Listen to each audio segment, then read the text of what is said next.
I think I'm sure I can speak for Shane. We're getting goosebumps just kind of think about those early days and kind of just not reliving it. Well, in a way, reliving it, through you. But I'm just wondering because I know when you talk about the twin guitar attack, which was obviously so signature, and not to dwell on some of the current stuff, but it jumped out to me as such a wild thing when I guess Rob had said there was a story about them going to a 4-piece, which that eventually was reversed. But I just started thinking 50 years of this legendary experience, and how could they even think about going to a 4-piece or so, one guitar, I guess, and I don't know. I don't know if you had any thoughts on that. Again, not to get too deep in that, but it was just one of the things that's jumped out to me, like all the history and that legacy.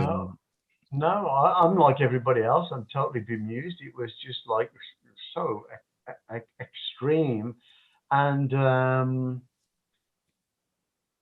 insulting in a way, I guess, and insulting to Glenn as well. It was kind of a slap in the face saying that, okay, you two guys did it, but we think just one guy could do what, it kind of made us kind of, and everything that we've done and created, saying it was all superfluous really, and didn't really have the value that I'm sure Glenn will agree with me that we perceive that it does have a value,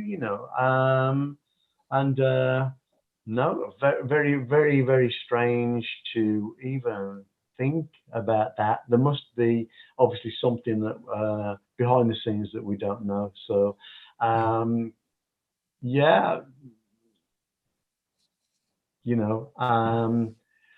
it's kind of awkward for me, guys, because sure, with myself and Glenn, that's Judas Priest to me. Obviously, I think I've got a license to say that. After spending a lifetime in the band, and that the image and everything, and all the shows and all the work and all the albums and everything revolves around that. If you don't see Glenn's red pants on stage, it's not Judas Priest, right? If you don't see, okay. I created an image with flying V, long blonde hair, leather and studs. I created that. It's easy to use the wheel, but inventing it is a different story. Yeah. Well, and I love that guitar strap that says Priest on it too. To me, like that alone, that's signature. I love that. You got it. It's like it all fits. It all fits in. Yeah, like I say, I went the whole route. The only thing I didn't do was the farewell tour. Right. That was the tour. We were all retiring.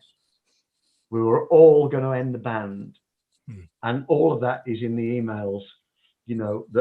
Through November and December of 2010. We've been asked to think of a name for the farewell tour. It was a tour that was going to end the band, so it needs to be something that depicts that. And obviously the epitaph tour,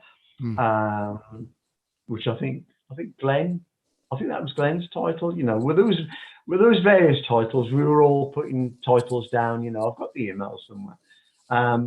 I just decided I didn't want to do the last tour because the conditions that were being laid down were things that I didn't want to fall in line with, and I didn't think I was going to enjoy that farewell tour, so I opted out.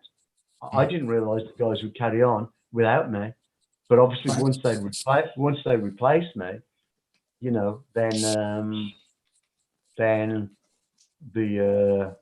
it was kind of all over by the shouting, so to speak. It's so go ahead, guys. No, today's Ian Hill's birthday. Yep. Do you keep in touch with Ian at all? Do you guys talk? It's a no-go area. Those guys don't speak to me. It's a shame, really. It's really sad because me and Ian, we went to kindergarten together. Yeah. Right. And we grew up together, and we were like brothers, Ian was the brother that I never had. I do have a younger brother who's like 16 years younger than me, but obviously it's not like growing up with, so me and Ian, we grew up, and like I say, I hope Ian appreciates of all of the songs that I wrote, that he's still playing today. but denies me the opportunity to play. It's a very sad situation. Why would I want to speak to him when he denies me the opportunity of again being a bandmate and allowing me to play, you know, those songs that I wrote that he continues to make money from and enjoy playing on stage. Yeah, yeah. I mean, it's the thing. Yeah, you wrote that stuff, and it's, you know, 50 years. It's just, I don't know. I think it's. I remember when I first saw you guys, like, I think it was like on the Angel of Retribution tour, and I was so excited because I thought, you know, I mean, back then I thought I would never have. I was kind of a younger Priest fan, and I thought I never thought I'd see you guys, you know. And it was the classic lineup. It was a classic lineup of the band, and I was so thankful, you know. And to me, that feels like yesterday. I mean, it's a long time ago, but I guess I feel bad certainly for fans and some younger Priest fans out there that will, you know, I guess never see, you know, kind of that, you know. But I mean, certainly we're thankful that we at least have you doing what you're doing now, you know. But it's just a shame, you know, 50 years, and for, like you said, for them to lock you out like that is crazy. Well, the thing is, the guys told the world that I'd retired to go and look after my golf course, but the plan was for us all to retire. But I have an email actually saying I'm actually going to sell the golf course. You know, so it's different. I have that email, and so yeah, it's all kind of odd, really, because if there's any element of truth in that, and I just retired, why wouldn't they allow me to come out of retirement? Something tells me there must be another reason, right? Whatever that might be. Yeah. Because obviously Rob left the band for 13, 14 years, did many albums, many tours, you know, and I was instrumental. I have to say that, even though Ripper and me now, and Ripper's in the band singing for me, you know, it was due to fan demands to have Rob back, you know, and I could see that they were wanting that, you know. But so after 13, 14 years, why Rob wouldn't allow me the opportunity to step back in? It takes a lot of thinking about that, doesn't it, really? Yeah. And Ian won't let me back in, even though Ian never wrote any of the songs at all. I did. So why does he have license not to allow me to play my own songs? And, you know, so what can I say? Crazy. Is there a neutral party or anything that can get involved, KK, where you guys can get in together in a room and maybe talk this stuff out, just as old mates? No. You know, I've extended the opportunity to sit around the table. Let's talk this out. You know, before they appointed lawyers, I wanted to sit around. I said, whatever happens, let's not go this route. Right. Do you know what I mean? Get into legal, run up legal. That never works. Look at Kiss. That never works. No. But anyway, the answer was no. And all of the answers I've ever got is no, no, no. You know, so that's where we're at, really. It's still in the hands of the lawyers. Judas Priest has a graphic novel coming out for Screaming for Vengeance. I'm sure you're or at least aware of that, aren't you? They're doing a comic book tied into the Screaming for Vengeance record. No, I'm not aware of that, guys. You know, I'm not aware of that.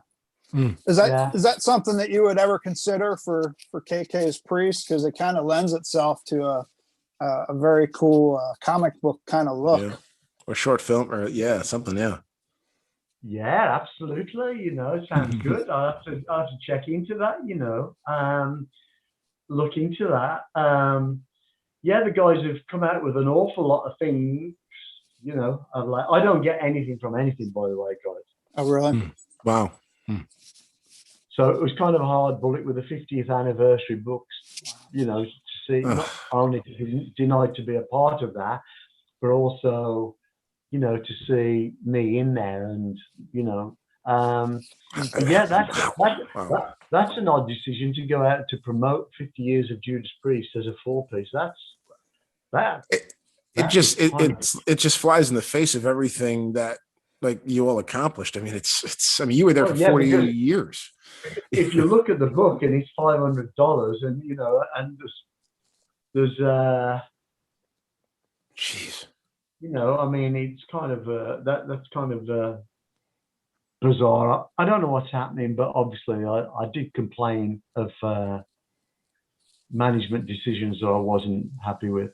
You know, management and band decisions has been the main reason for me being upset in 2010. You know, but obviously during that year, Rob did his own world tour, 2010, including the Ozfest, playing Judas Priest songs, and he released 2 solo albums, studio albums. Yep. Which was also a bone of contention, and that's why we were wrapping these up, I think, guys. Really, it was getting to the point where myself and Glenn were thinking, you know, it's not really something we can continue to be doing, really, you know. So it's kind of tough. It's kind of tough.